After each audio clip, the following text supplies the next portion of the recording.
You are watching the Christian Authors on Tour TV show. Welcome, welcome, welcome. And I have a fabulous, dynamic co-host this morning, Leroy McKenzie Jr. How are you? I'm doing awesome. Look who's back. Yes, back from California. I have to tell you, San Diego, I may be visiting San Diego more often. Yeah, good time. It was beautiful. It was beautiful. And we have a wonderful guest this morning. We're really excited. We have some sad news to share. Yeah. Those of you who've been following the Christian Authors on Tour TV show, you know that this is really our first month. Now we're going into our second month.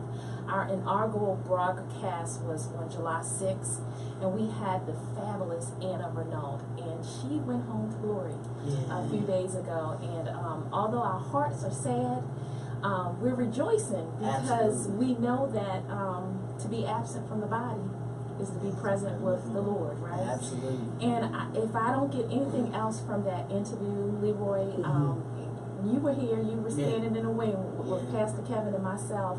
She was ready. Yeah, I remember, And she said it throughout in the broadcast.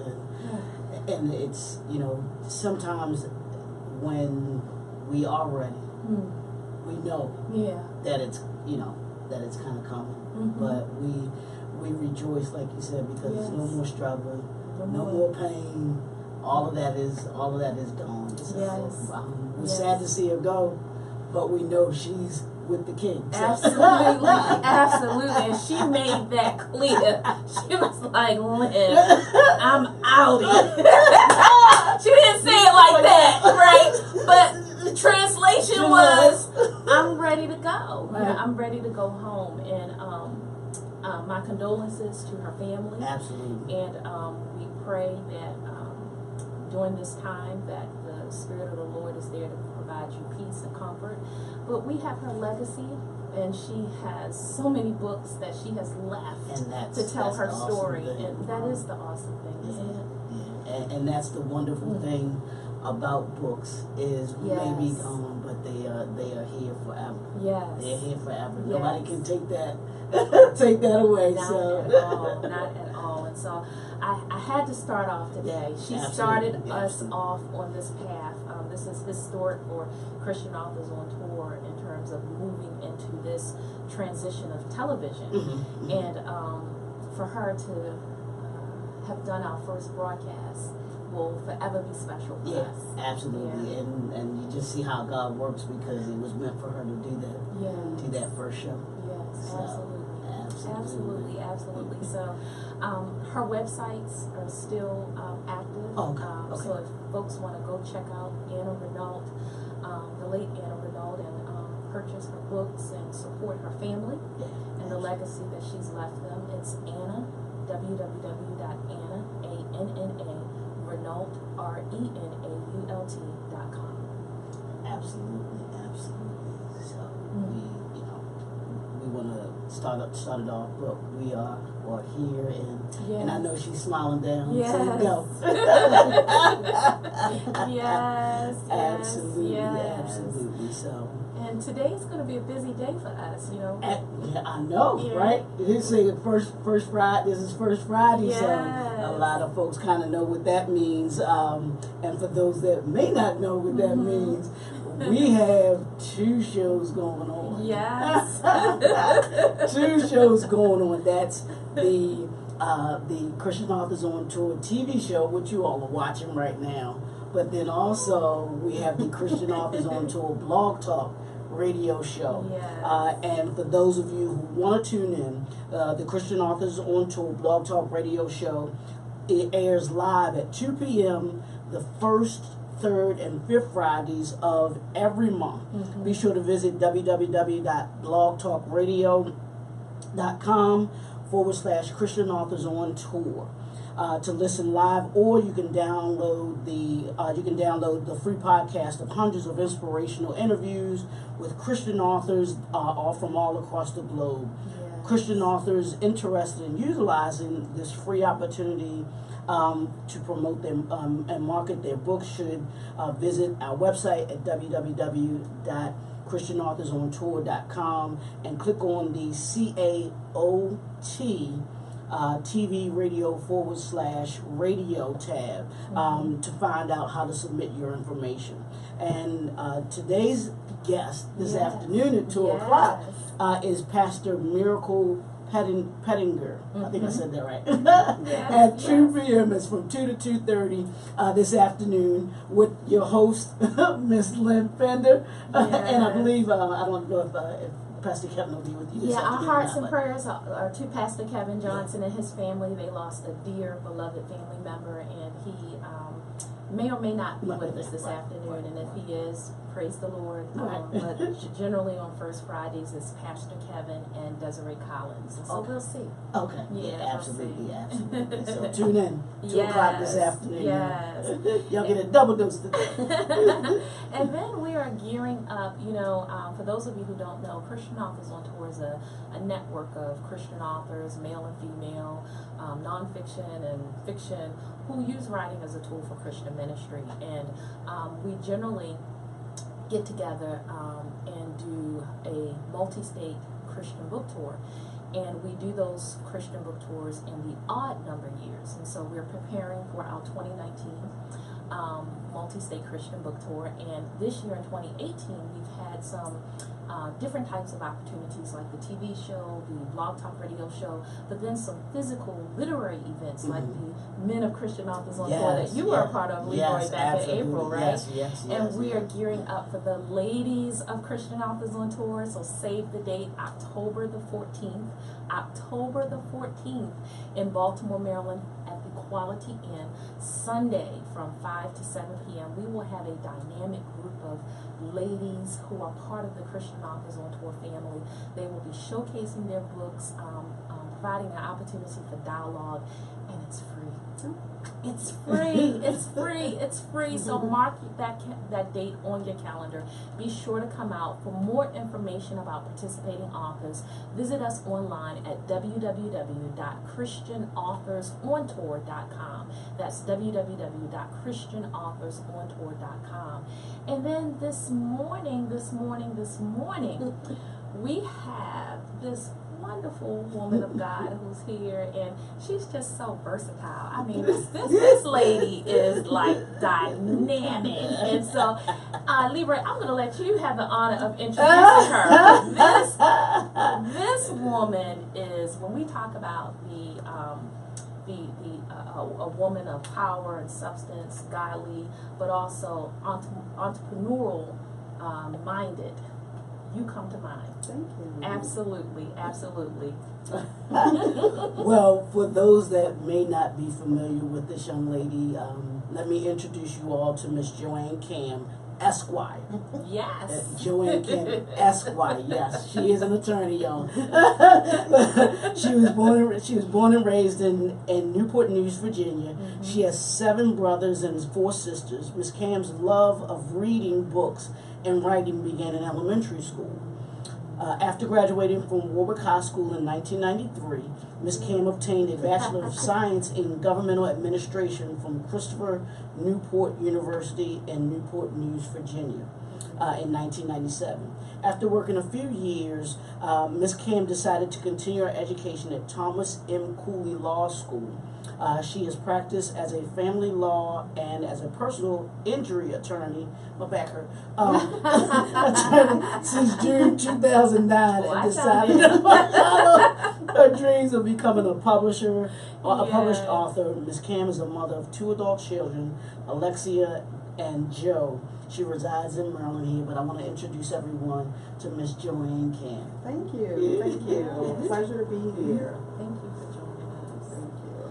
Absolutely, absolutely. So we want to thank you for joining us on the Christian Authors on Tour TV show, and let's just start with just a little bit about how we want to tell everybody about. We're going to introduce everybody to Tulip Ann. Who is Tulip Ann? And tell us a little bit about her and where she came from.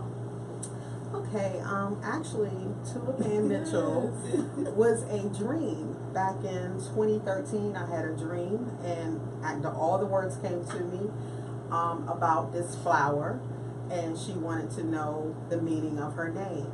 And I think that also correlates with me growing up. I wanted to know the meaning of my name and why my parents named me Joe. It's actually first name Joe, middle name Ann. So I would, question that, like, why do y'all call me Joanne? Why,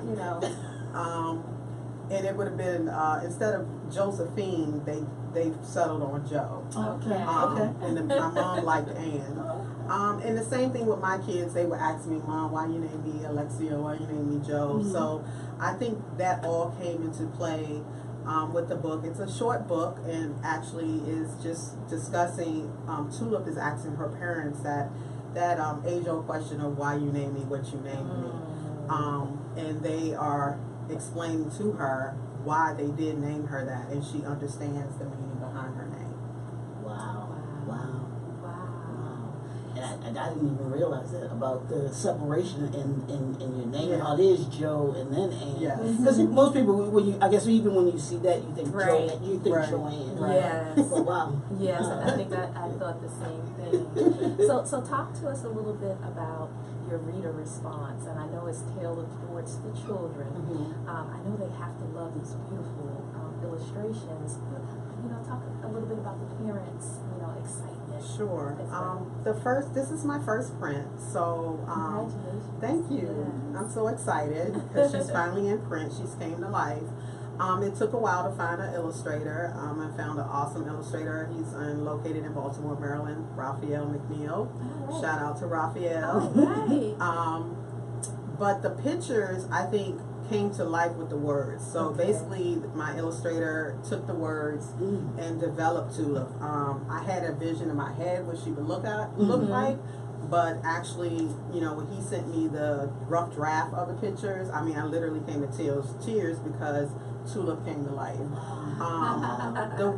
This is a book I would say that parents can read to their babies on up to, I say, age 10, 5th grade.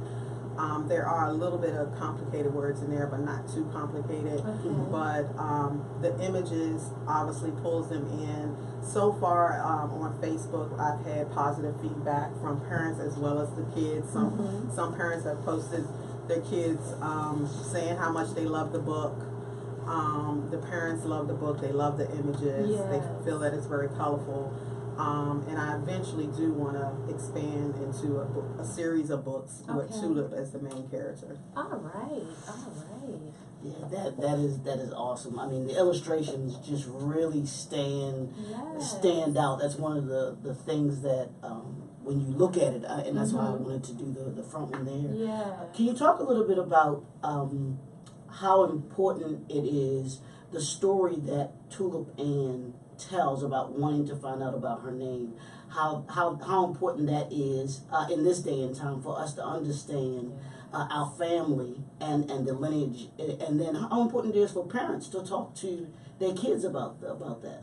Yeah, I think there is, for us as African Americans, there was a period of time when we were given names instead of our traditional names that we had when we came here. So there is, in Africa, there was a period where they would name their children by their characteristics. So when a child was born, they might not got their name that first day that they were born. So it was a process to see, okay, what is this child really about? You might have received multiple names too. They might have received a name for the day that they were born, and then later on a naming ceremony like you're speaking of too, right? Right. Yeah. So, and us coming here to America through the slave trade, a lot of times we took on the owners, whoever our plantation owners' names, and those names have went down with us through the generations. But this book is sort of explaining to Tulip, like, her parents taking the time out and recognizing when she was sprouting, because she's a flower, that God had this particular name for her. And that's why they named her what she was named, and that generations before her was named Tulip. So it gives her that sense of pride in her name. And legacy. And legacy. We talked about that. Yes.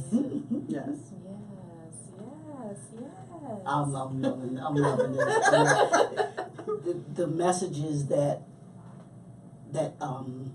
we get from just that, I think are something we talked about, legacy, just something that goes on, and I think it needs to happen more nowadays, more so than ever.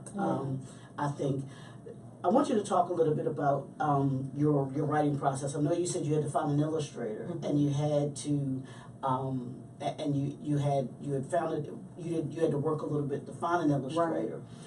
When you had the dream and you had the story, how did you have the picture in mind when you talked with the illustrator, or was it something? Well, I kind of have an idea, but I'm not sure. And talk about that process that you went through with bringing Tulip Man to fruition. Sure.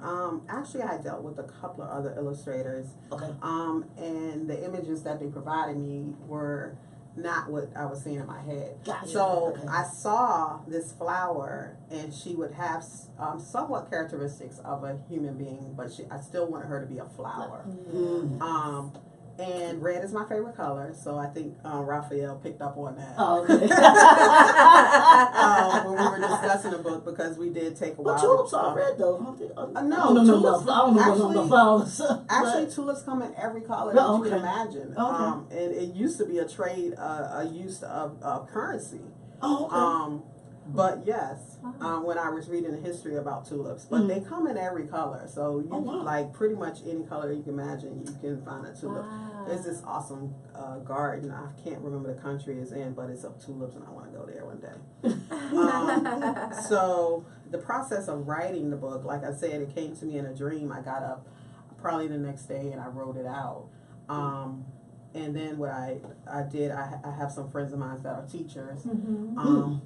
So I had them read it and give me suggestions on word usage and whether or not this is appropriate for what age group, etc. Because I wanted the book to be a book that not only parents could read to their children, but children could also read, and that it would follow them, just like a Dr. Seuss book or a Disney book that my kids grew up on. And so basically it was sort of like, Raphael took the words and came up with the images for those words, and just sent them over to me in draft, and was like, do you like this? Do you like this? And I was like, yes. Awesome. So that process wasn't that hard. It was just finding the right illustrator, I think, for the words. And I think that's a key to authors. Understand whether it is an illustration that you have in your head, whatever story it is that you want to tell, you want to make sure that the story is being told the way that you want it to be told, and not have someone else tell your story. Because had you gone with one of the other illustrators, it wouldn't have been the same. Right.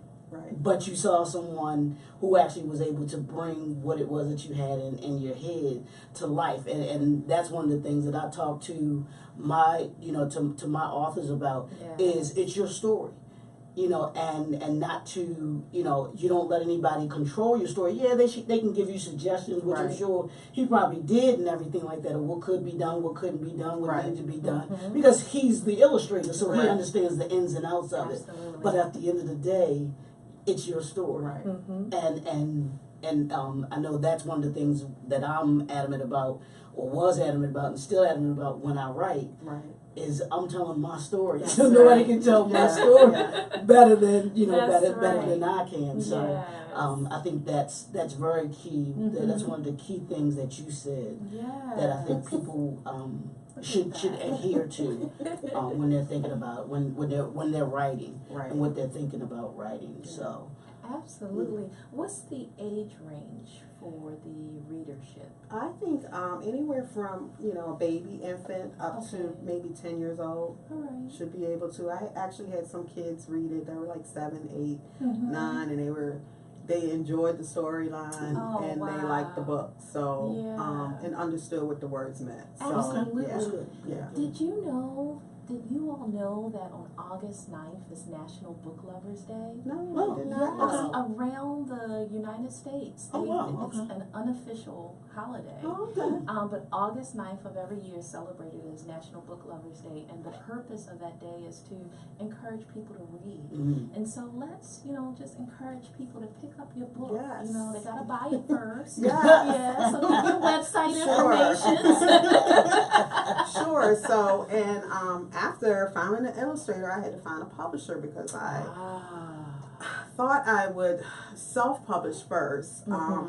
But then I thought that I would go through a local publisher, and through some friends of mine as well. They suggested Leroy and his business, J&F Enterprises.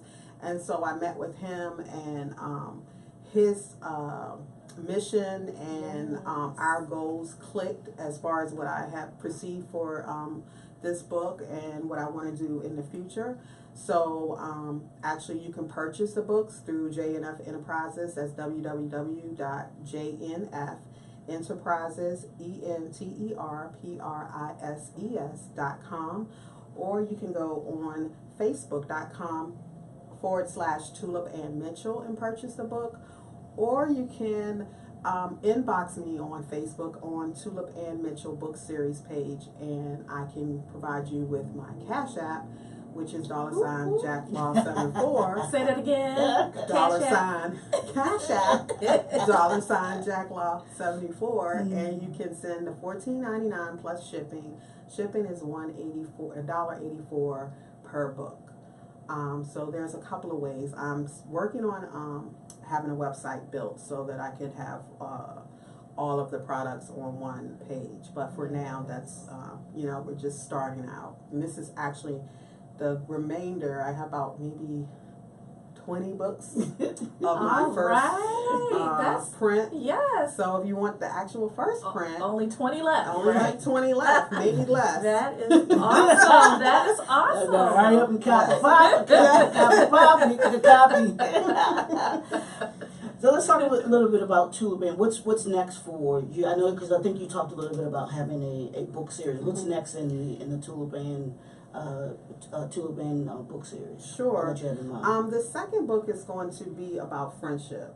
And in that book, Tulip will be discussing with her mom the meaning of friendship, and it also touches on a little bit of bullying. So I do a little word play. I have the words actually. I don't have the illustrations yet, but I do a little bit of word play just to give you a insight. So Tulip is talking to her mom about mean old Violet. So Violet would be the mean bully in this character, another flower, because we're dealing with nature in my books.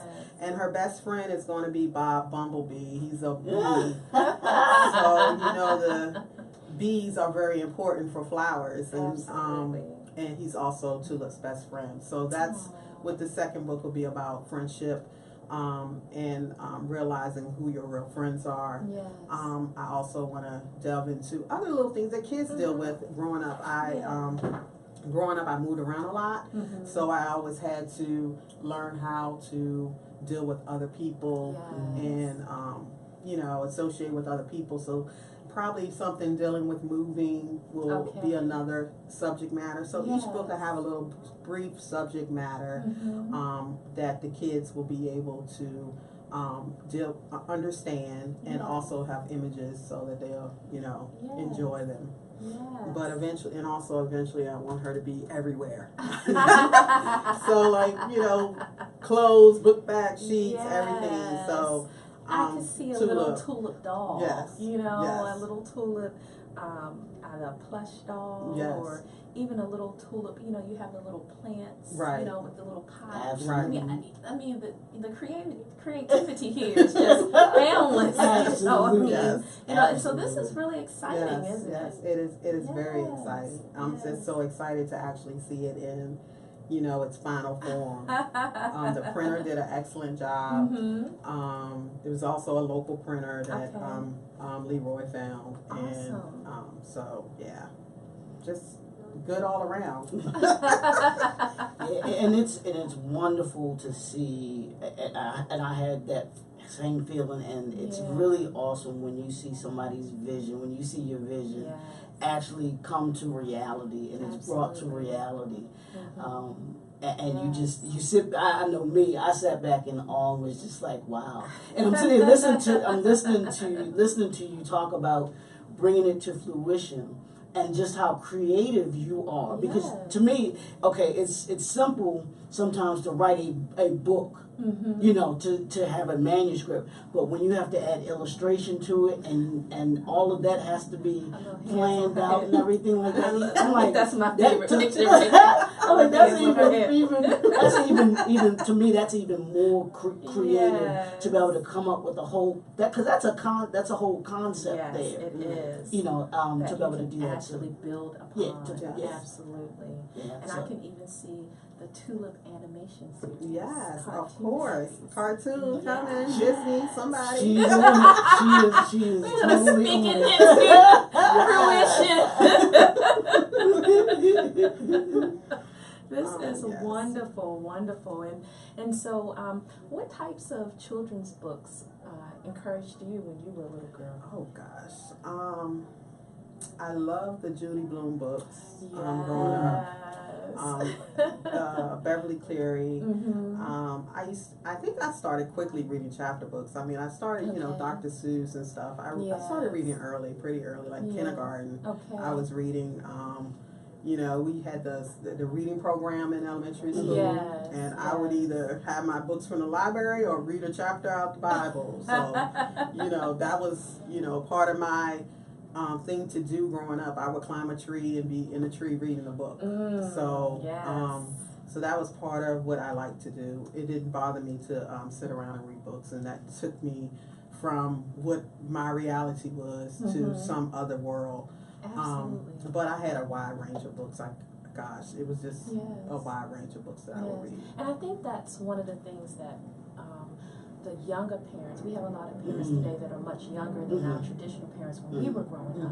And I think that's one thing that they're missing, the importance of making sure that their children have access to a library of books, whether or not it's a personal library that's they're working to build at home, or that they have a library card and can go and visit the library. Absolutely. Right? I know.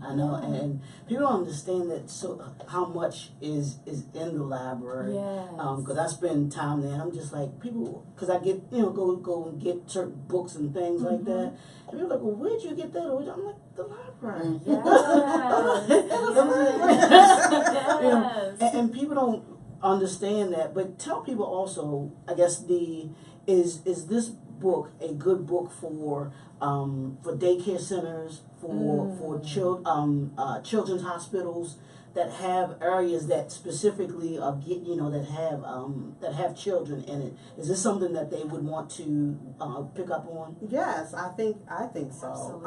And actually, one of my friends who purchased the book said she was going to take it to her grandchild's daycare to provide it. But I believe that it's a good storybook. It's a good book where a teacher or a parent or the instructor at a daycare could hold and read to the kids, and I think it's short enough that it will keep their attention. The illustrations are awesome, so it'll pull them in, and I think for the 3 to 5 minutes of reading, it will keep them involved in the book.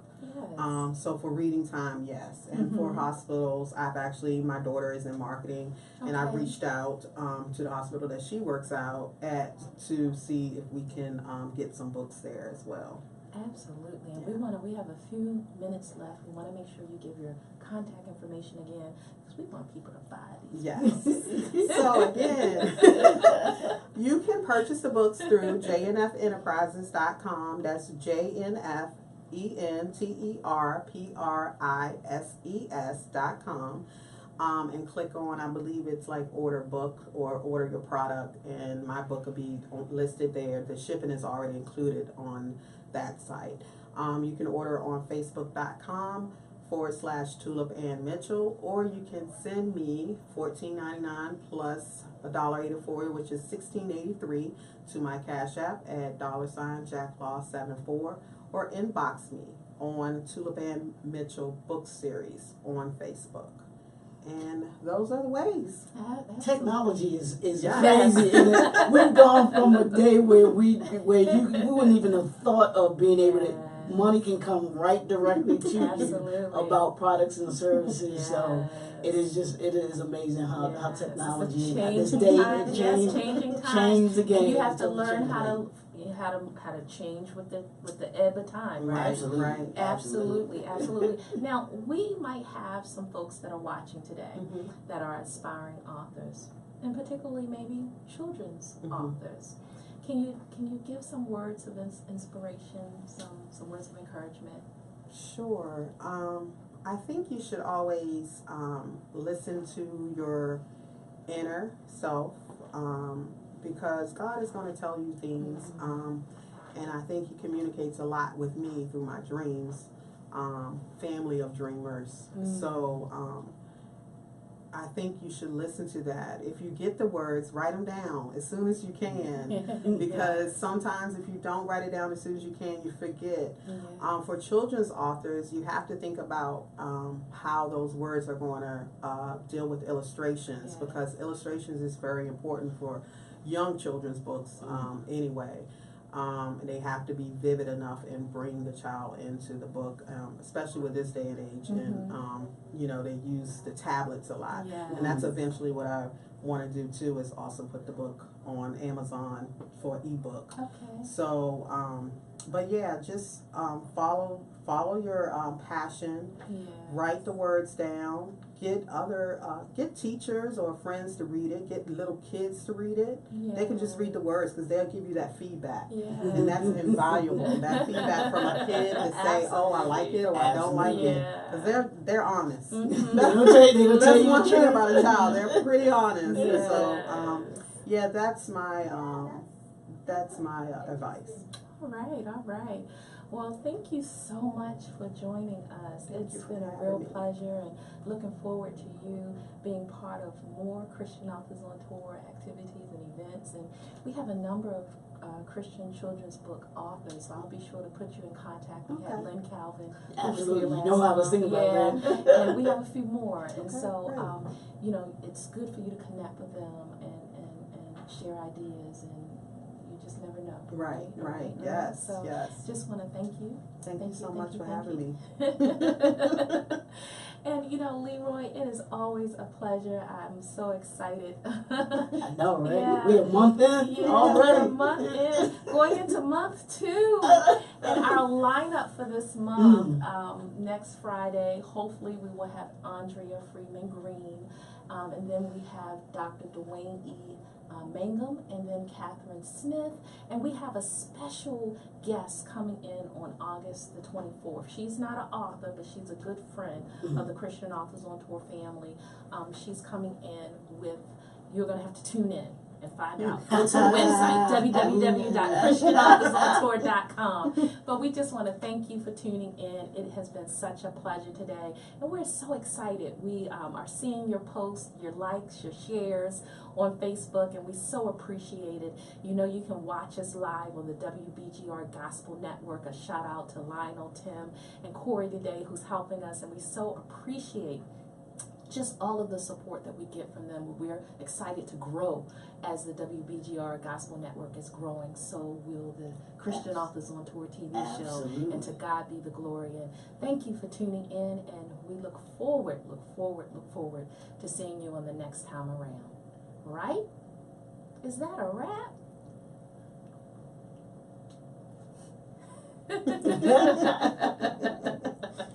Awesome.